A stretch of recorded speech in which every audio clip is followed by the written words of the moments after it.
Viewers tuned in expecting inspiration. What they witnessed instead was an implosion.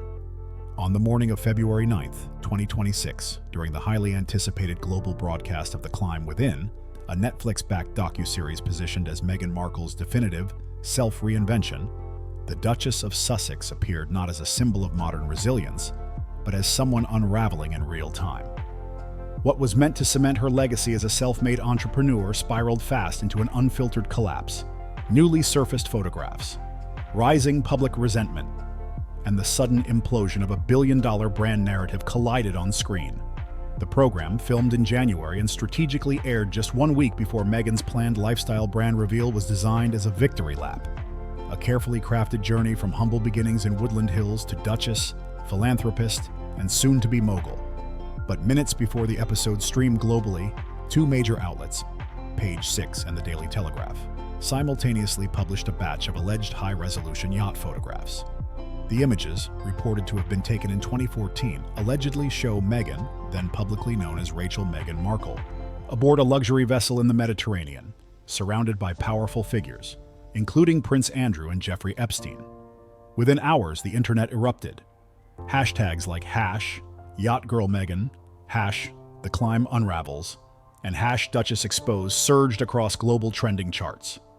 Online forums went into overdrive. Reddit users dissected the photos frame by frame. Independent analysts cited body markings, jewelry, and archived fashion endorsements as visual matches. TikTok creators circulated side-by-side comparisons between Meghan's narrative in The Climb Within and her alleged proximity to elite social circles shown in the images. The timing couldn't have been worse, or more explosive. The Climb Within, produced under the Archewell Media banner in collaboration with Netflix, had been in development since late 2024. It was marketed as the untold story of a woman who turned silence into strength. A 21st century icon who rose alone, survived systemic hostility, and emerged as an independent powerhouse. The structure followed a familiar arc: childhood, raised by a single mother, never quite belonging, education, fighting her way through Northwestern with scholarships and part-time work, career, background roles, suits, rejecting Hollywood's exploitative gaze, love, a prince, misunderstood by an ancient institution, rebirth, leaving the crown, launching her own brand. Throughout the episode, which aired live globally at 9 a.m. PST, Meghan presented herself as a figure of solitary perseverance. No mentors, no benefactors, no early allies. In her own words, "Every opportunity I created, no one handed me anything. I was never invited. I built my own table." It was meant to be a rallying cry. Instead, it landed like a warning flare. Because while viewers were still absorbing the monologue, social media was filling with images that told a radically different story. The same woman on screen, now shown, allegedly, laughing in elite company, surrounded by luxury, far removed from the image of the overlooked actress scraping by. One image in particular detonated the timeline. Meghan seated beside Prince Andrew, his arm loosely around her shoulder, champagne glass in hand. Nearby, Epstein visible within the same frame. Another photo showed Meghan on a lower deck, mid-laughter, as an unidentified financier leaned close. No staged press shots, no red carpets, no scripted smiles. Independent fact-checking groups and forensic image analysts soon reported timestamps and geolocation data pointing to a private Mediterranean charter in the summer of 2014. A time frame that directly overlapped with claims made in the documentary that she was working 15-hour days and cutting coupons to afford rent in Toronto. The contrast was jarring. The carefully curated, self-made narrative collided head-on with imagery suggesting access, proximity, and privilege. And the backlash didn't stop with Meghan. It slammed straight into Netflix. The platform, reported to have invested roughly $18 million into production and international licensing, faced immediate fallout. Within hours of broadcast, early estimates from streaming analytics firm Vidmark, later cited in industry reporting, suggested millions of subscription cancellations globally. Internal sources later reported that Netflix had entered emergency arbitration to determine whether Meghan Markle had breached contractual guidelines related to disclosure, representation, and narrative accuracy. This was no routine cleanup. This was containment. Meanwhile, Prince Harry was notably absent from the studio. Within an hour of the broadcast ending, he was photographed alone at a cafe in Montecito. No entourage, no handlers. Just a blank, distant expression that instantly fueled speculation. Commentators pointed out the symbolism immediately. Even within the Sussex household, damage control appeared to have failed. This wasn't just a narrative rupture anymore. It was a structural collapse of trust, of alliances, and of a myth that had taken years to construct. And the fallout only intensified. In the immediate aftermath of Meghan's unscripted breakdown, the damage spread far beyond public opinion. It engulfed the very entity that had financed, produced, and platformed her image. Netflix. What had once been hailed internally as a bold, brand-enhancing partnership rapidly transformed into the company's most costly and reputationally volatile content investment in its history. Back in March of 2025, Netflix had greenlit The Climb Within as part of a renewed development slate with Archwell Productions, the content arm of the Duke and Duchess of Sussex. The deal was reported to be worth approximately $18 million, covering streaming rights, merchandising tie-ins, and international distribution. The strategic pitch from Meghan's team was clear and deliberate. Reposition her not as a former royal or institutional victim, but as a visionary entrepreneur, a woman who built power through grit, not grace. Netflix executives initially bought in. The docuseries was scheduled for a Valentine's Day 2026 release. The logic was airtight: strong female viewership, global curiosity, and a proven appetite for empowerment storytelling. Market testing of the trailer in late January was positive. Engagement was strong. Sentiment leaned favorable. Then February 9th happened. At precisely 8:43 PST, less than 20 minutes into the live global premiere, screenshots of the alleged 2014 yacht photographs began trending simultaneously on Reddit, X, and TikTok.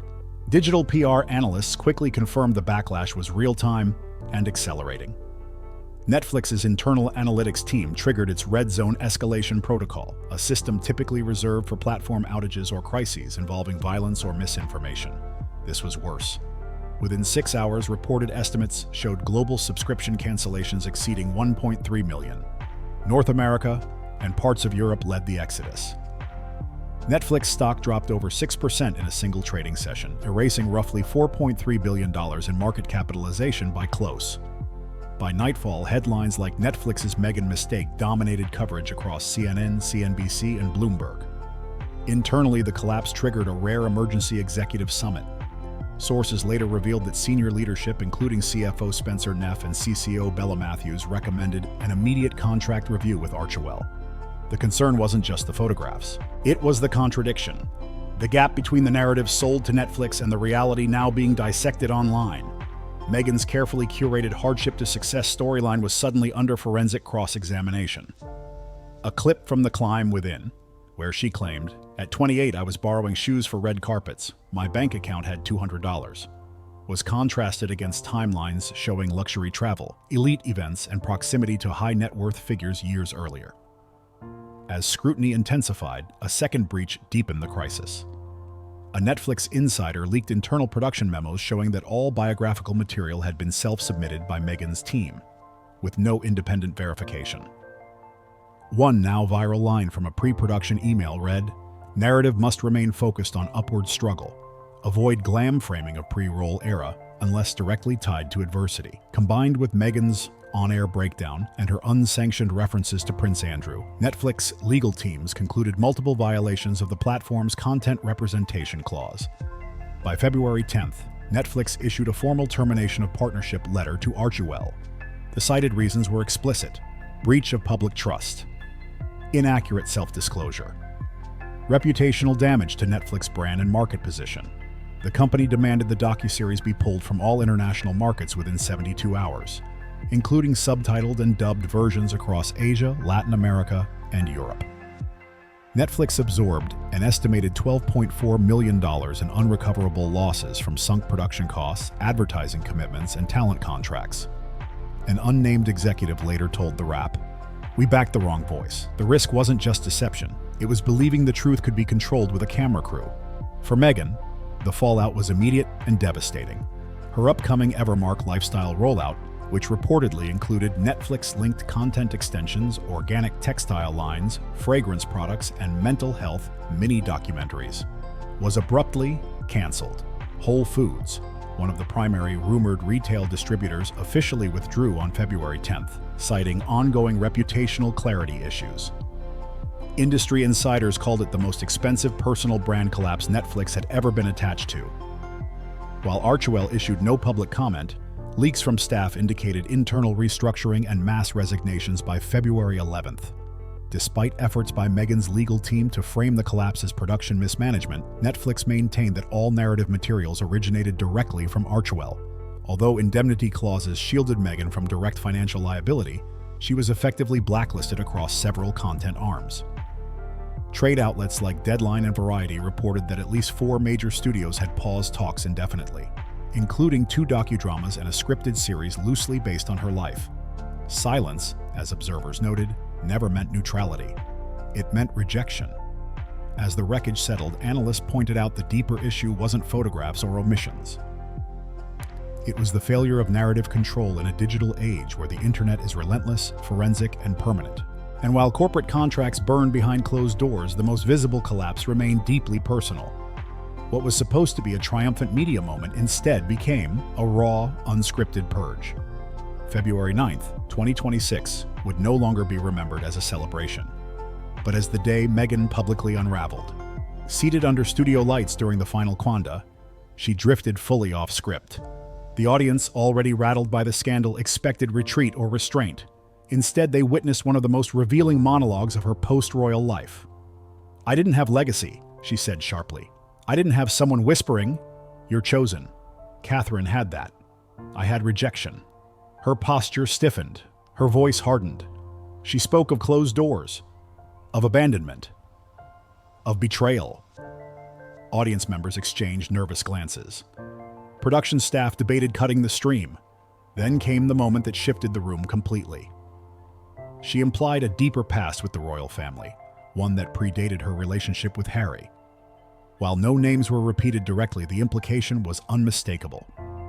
"I trusted someone," she said. "I thought he understood life in the shadow of a crown." The studio went silent, and then, unexpectedly, she turned inward, toward Harry. "I thought I was choosing love," she said. "But sometimes you realize too late you married the shadow, not the light." The words landed heavy. "A bet. I lost." 6 words. That's all it took. In one blunt sentence, Meghan Markle collapsed her royal marriage, her international persona, and a decade-long campaign against the crown into a failed wager. It landed like a hammer. Social media erupted instantly. Clips replayed on loop. Comment sections detonated. Viewers interpreted the moment as an unintentional confession, not of heartbreak, but of calculation. Memes followed within minutes. "She just admitted Harry was a consolation prize," one read. "She climbed and still blamed the view," another joked. That wasn't empowerment, that was combustion. But what cut deepest wasn't the line about loss. It was the comparison Meghan herself drew, not to Prince Andrew, not to Prince Harry, but to Catherine. She didn't envy Catherine's titles or jewels. She envied something Meghan had never secured: public trust. "She can stand there, say nothing, and still be adored," Meghan said bitterly. "I give speeches, write books, launch foundations, and I'm still the outsider." That admission echoed louder than any accusation. Palace insiders later said Catherine was informed immediately. She reportedly watched the broadcast in real time from Windsor, remaining silent throughout. Aides confirmed she had no intention of responding. The strategy, long practiced quiet dignity, only widened the contrast. By evening, royal correspondents began using a phrase not heard since 2020: dueling duchesses. But this time, Meghan was fighting alone. The court of public opinion had already chosen its verdict. Even Harry, pulled into the gravitational collapse of Meghan's outburst, couldn't escape. Within hours, his image flooded meme culture. Old photos repurposed with captions like, "He left the royal family for this," and "When your soulmate goes full villain arc." According to Montecito sources, Harry had not been at the Netflix studio. He reportedly stayed home during the live broadcast. A staffer close to the couple said he was devastated, withdrawn, and unusually quiet. "He's not defending her this time," the source claimed. He can't. By the end of February 9th, Meghan had alienated the palace, the platform that financed her and possibly her own husband. The woman once framed as a symbol of resilience was now being recast as a cautionary tale. The fall wasn't just about contradictions. It was about how publicly and how bitterly everything unraveled. By the morning of February 10th, 2026, the damage had metastasized beyond streaming platforms. Meghan's image, once polished through documentaries, keynote appearances, and lifestyle branding, began collapsing in the one place no publicist can control: the internet's cultural subconscious. It started subtly. Screenshots from the climb within turned into reaction memes, then remix edits, then viral captions. I left royalty for a rebrand and all I got was public humiliation. When you marry the spare but want the heir. Within 48 hours, over 15 million meme impressions were tracked across Reddit and X alone. TikTok exploded with reenactments of Meghan's monologue, dramatized with sarcastic voiceovers, glowing tiaras, and split-screen comparisons to Catherine's composed silence at recent royal events. But humor was only the first wave. Corporate partners began disappearing.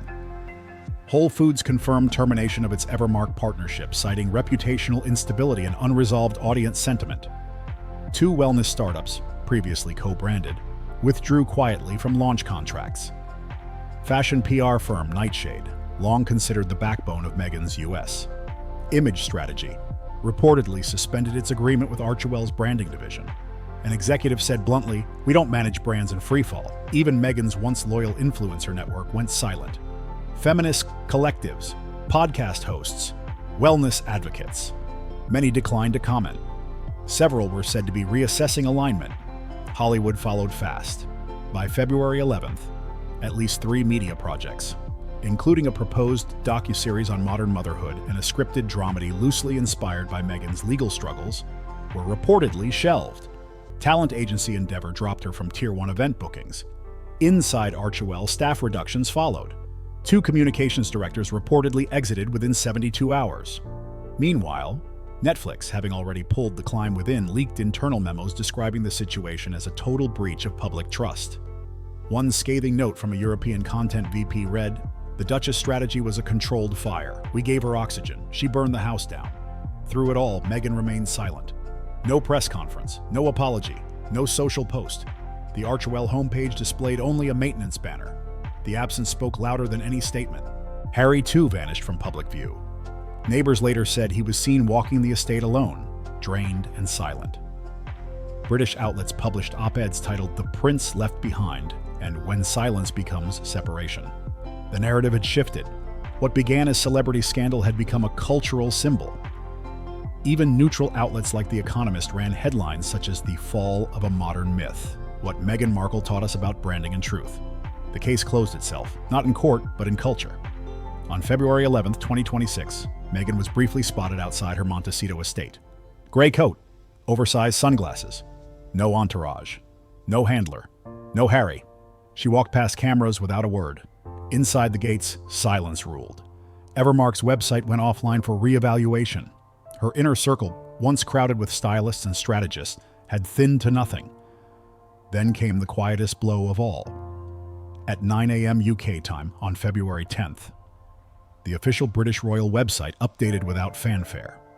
Meghan Markle's biography page, once titled "The Duchess of Sussex," was removed, replaced by a single placeholder line, no longer associated with official duties, record archived. No press release, no photos, just absence.